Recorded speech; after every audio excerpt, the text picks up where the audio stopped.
Hello, I'm Tony Collins and this is the Rugby Reloaded podcast. After the success of the England-New Zealand Denver Challenge at the weekend, this episode is going to look at the early history of rugby league in America. There's a great book by Gavin Willisey on American rugby league in the 1950s and beyond. It's called No Helmets Required if you haven't read it.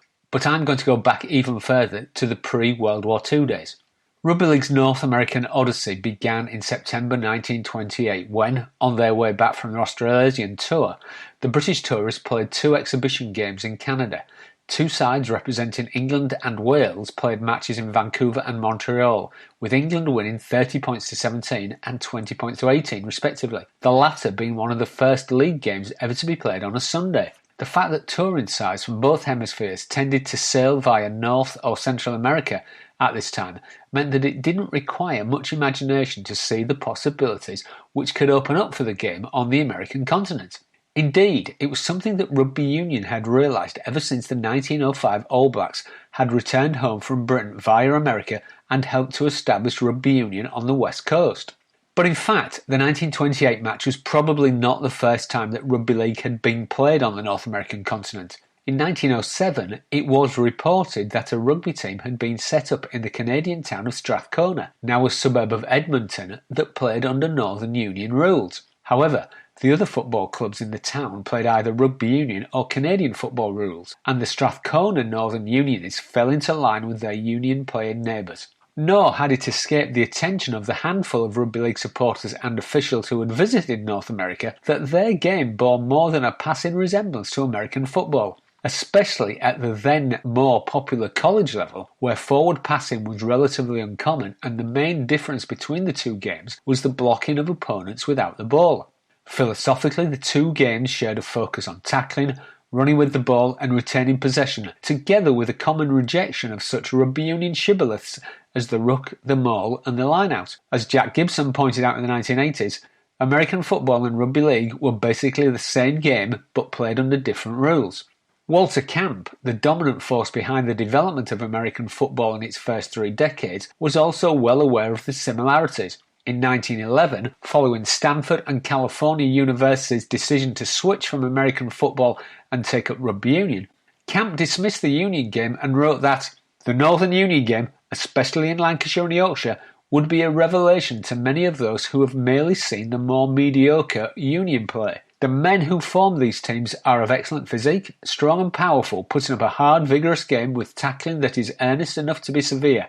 The business is business far beyond the notion of those who have never seen it and is rendered even more strenuous by the fact that all the games are in competitive league series. A year later, although completely unconnected, the first American to play professional rugby league made his debut. In January 1912, the black American serviceman, Lucius Banks, played his first game for Hunslet. He had been spotted playing quarterback for a US Army American football team in New York by a visiting Hunslet official. But his league career barely lasted a year. The transition from football quarterback to league standoff proved too much, but we will be looking at his career in more detail in an upcoming episode of Rugby Reloading.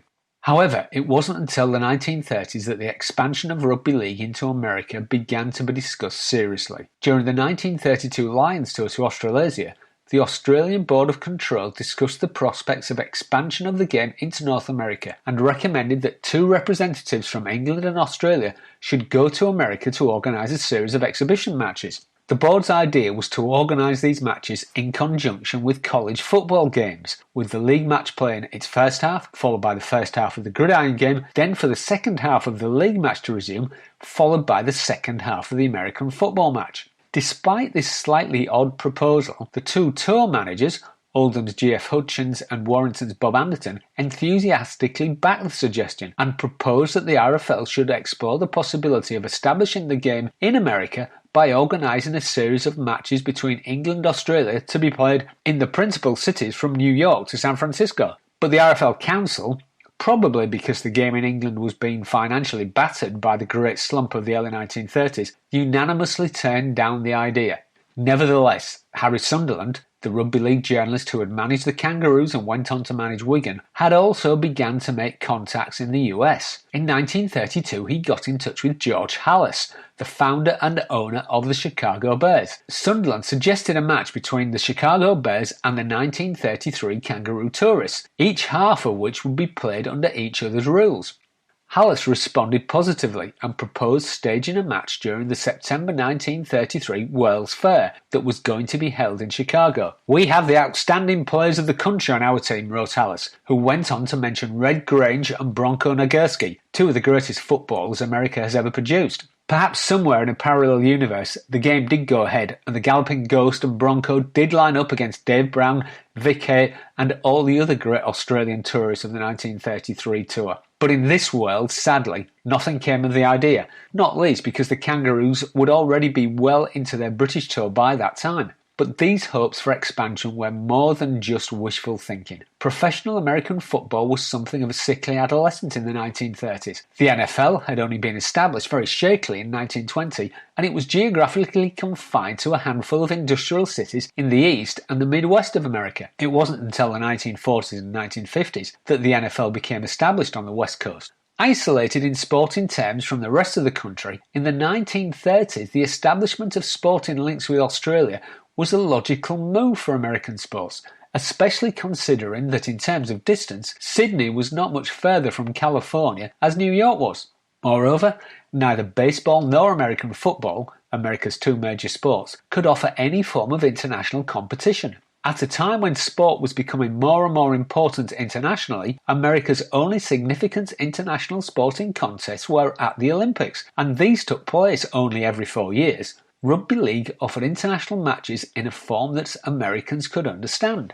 So, despite the RFL Council's initial opposition, Rugby League's fascination with America would not go away. At an RFL meeting in June 1934, Brigadier General A.C. Critchley, who in the previous year had set up London Highfield, suggested that he should bring over a team of American footballers to learn the game. While these had never played rugby, he admitted, he thought that they could soon be trained and coached into the game, and he would like to see them in action against our teams. He said there was a revulsion against the large number of casualties in the American game, and that there might be possibilities for the Rugby League game in America. Nothing came of the suggestion, probably because the RFL Council were none too impressed with Critchley's financial record with London, which had made a huge loss of £8,000 in its first season and was about to be moved north to play in Liverpool. Interest in America continued, however. In 1936, the New South Wales Rugby League discussed introducing the game to California with a representative of an unnamed American millionaire. By this time, it had become apparent to many in the game that, when it came to America,